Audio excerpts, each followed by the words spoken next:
মহিলালৈ মন কৰক।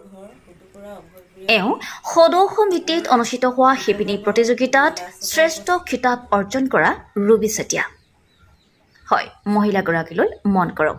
নাজিৰাৰ সোঁতপৰা অভয়াপুৰী গাঁৱৰ বাসিন্দা এগৰাকী ৰুবি চেতিয়া।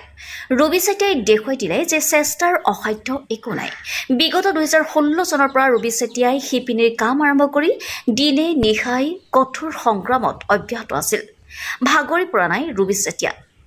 শিৱসাগৰ মেলা চকৰস্থিত মাইনা অট'মেটিক তাঁতশালে সদৌ ভিত্তিত অনুষ্ঠিত কৰা শিপিনী প্ৰতিযোগিতাত ৰুবি চেতিয়া নামৰ এগৰাকী মহিলাই শ্ৰেষ্ঠ খিতাপ অৰ্জন কৰিবলৈ সক্ষম হৈছে। ৰুবি চেতিয়া হৈ পৰক আন সকলো মহিলাৰ বাবে এক নিদৰ্শন।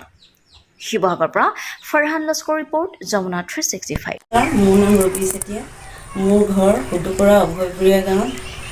মই শিৱসাগৰ মেলা চকৰ অৱস্থিত মাইনা অট'মেটিক হেণ্ডলুমৰ উদ্যোগত এখনি শিপিনী প্ৰতিযোগিতা অনুষ্ঠিত হৈছিলে।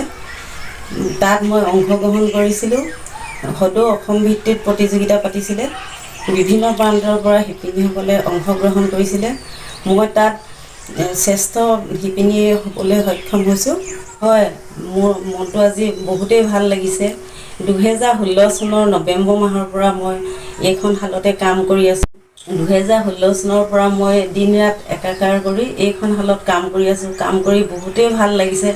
তেতিয়াৰ পৰা মই বহুত কষ্ট কৰি এতিয়া ফলটো পাইছোঁ। মোৰ বহুত ভাল লাগিছে। মোৰ দৰে আৰু গাঁৱত শিপিনীসকল আছে, তেওঁলোকেও ওলাই আহি মন দি কামটো কৰিব লাগে। কষ্ট কৰিলে সকলো কৰিব পাৰি।